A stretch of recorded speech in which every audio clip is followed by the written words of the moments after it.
Regarde cette vidéo du capitaine Ibrahim Traoré et dis-moi ce que tu en penses. L'équipement va continuer. Et tout ce qui pourra être fait pour vous accompagner, ça va continuer à s'accroître. Au fur et à mesure que nous avançons dans le combat, vous êtes identifiés, vous êtes connus et vous êtes un bloc dans les différentes communes. Voilà pourquoi j'ai ordonné à ce qu'on commande des tenues pour commencer à équiper un peu. Mais l'idéal pour moi n'est pas qu'on achète des tenues de l'extérieur. Il faut qu'on puisse concevoir de nouveaux types de tenues pour vous et nous souhaitons que ces tenues-là soient confectionnées ici. Voilà pourquoi nous sommes en train d'accélérer la mise en place de l'usine qui doit produire une tenue, parce que je souhaite qu'il y ait un modèle particulier, voilà, une tenue spécialement pour cette armée qu'est la BVDP aussi. Donc c'est une question qui va se résoudre, et quoi de plus normal que vous soyez habillés par nous-mêmes à travers notre coton qui est transformé ici. Mais je vous exhorte à ne jamais vous déconcentrer. On ne doit pas être surpris. Il ne faut pas dormir. On ne baisse jamais les bras. Regardez aujourd'hui le volume de terroristes qui attaquent le Burkina. Est-ce que vous avez imaginé qu'il y avait ça au Burkina? Ah, ils étaient pourtant là, tapis dans l'ombre, ce qu'on appelle des cellules dormantes. Parce que ceux-là qui nous ont maintenus dans cette situation, le jour qu'ils voulaient, il suffisait qu'ils disent que, ok, au gouvernement, faites ça. Si vous refusez, ils activent. Et il faut combattre. Ce sont des ennemis de la nation. Ils ont décidé d'attaquer leur patrie. Il faut les combattre. C'est sans pitié. L'autre volet, c'est entre vous-même. Il faut que vous surpassez un certain nombre d'événements et ne pas se laisser manipuler. Lorsqu'il y a des événements, il faut éviter de faire des interprétations ou bien de se laisser manipuler.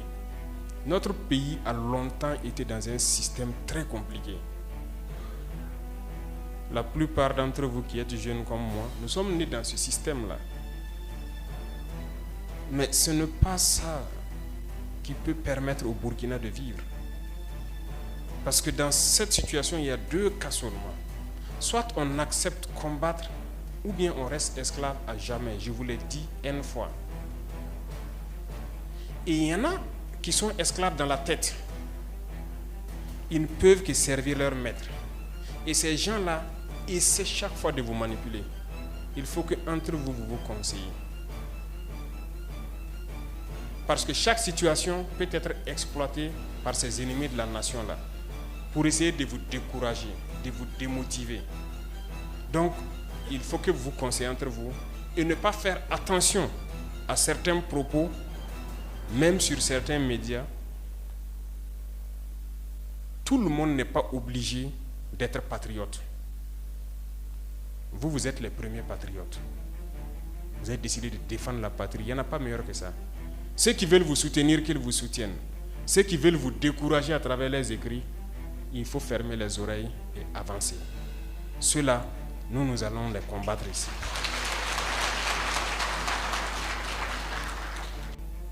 Alors, il faut qu'on se rappelle quelque chose. Dernièrement, il y a une soi-disant ONG. Ce n'est même pas une ONG, parce que ONG, c'est organisation non gouvernementale. Mais ils ne sont pas non gouvernementaux parce qu'ils sont financés par un budget fédéral, par un État.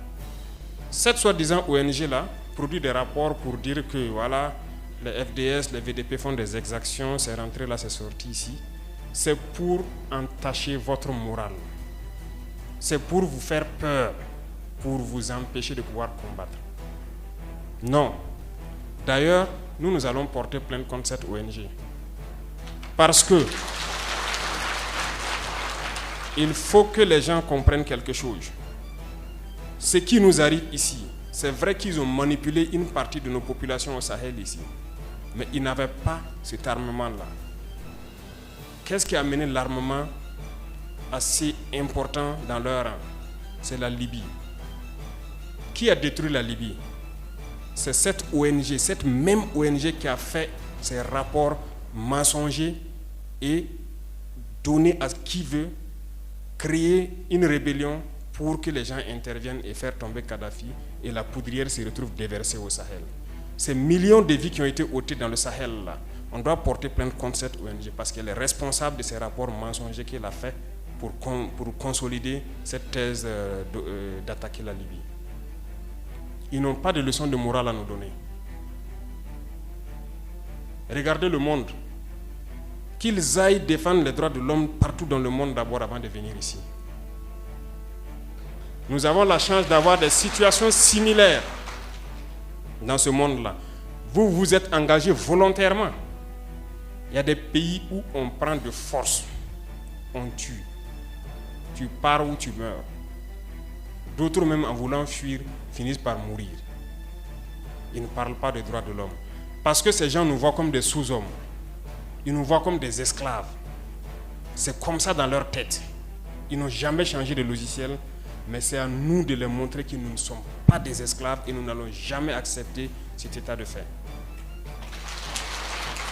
Il n'y a donc pas à se laisser berner par leur histoire qu'ils racontent à qui veut l'entendre. Il faut rester concentré sur votre combat. Restez concentré. Nous savons ce que nous faisons.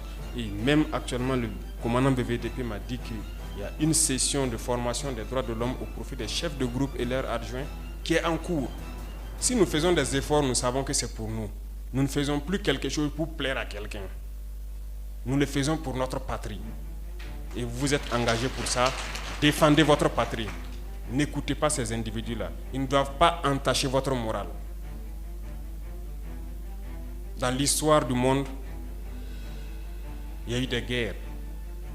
Et pendant la Seconde Guerre mondiale, les peuples se sont organisés pour se défendre.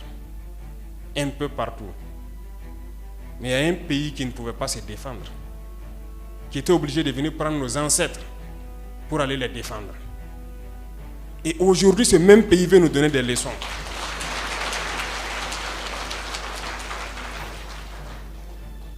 L'hôpital qui se moque de la charité. Non. Vous êtes les descendants de ces mêmes ancêtres qui sont allés défendre les autres, qui ont libéré le monde du nazisme. Aujourd'hui, vous vous battez pour vos terres. Ces mêmes individus osent créer des termes pour vous salir. Nous nous opposons à cela. Nous ne serons jamais d'accord. Continuez à défendre vos terres. Ce sont vos richesses qui intéressent ces gens. C'est notre or, c'est nos minerais qui les intéressent. Sinon, pourquoi venir chercher des villages entiers pour s'accaparer de nos terres? Donc, nous allons combattre et nous allons récupérer nos terres. Nos richesses, ça nous appartient. C'est pour nous, c'est à nous que ça doit profiter. Et à nos enfants. Ce qui est incroyable dans cette vidéo, d'abord, ce n'est même pas le discours. Je sais que vous êtes tous focalisés sur le discours, mais ce n'est pas le discours. Regardez sa posture. Regardez l'expression de son visage. Regardez la façon dont il bouge les yeux quand il parle. On voit quelqu'un là qui a totalement confiance en lui. On voit quelqu'un qui a une assurance mais qui ne dit pas son nom. Avant même de parler de discours, on voit qu'il a cette assurance-là. Mais pourquoi il a cette assurance que beaucoup de présidents avant lui n'avaient pas?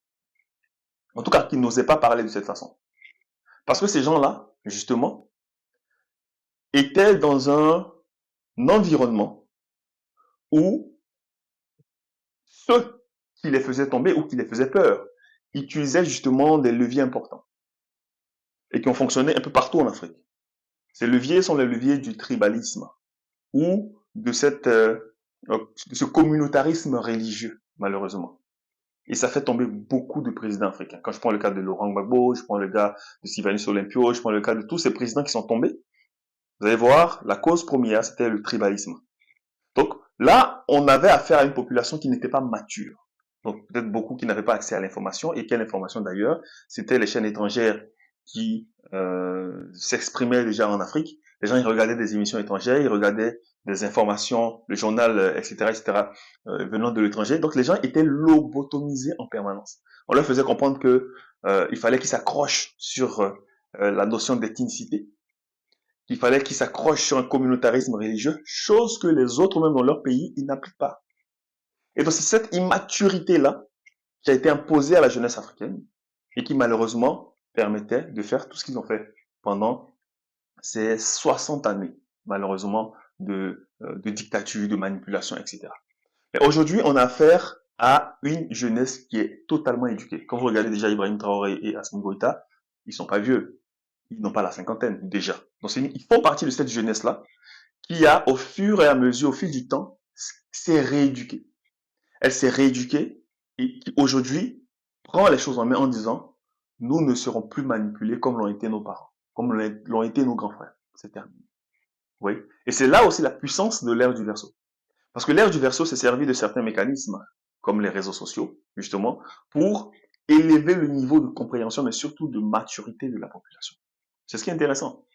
D'accord? Donc moi, je veux simplement, en me basant sur son discours, quand il attaque justement un pays, je ne vais pas le nommer, quand il dit clairement, vous avez eu besoin de nous, en récompense, vous avez massacré les Africains qui ont réclamé leur dû, notamment à Tiaroy.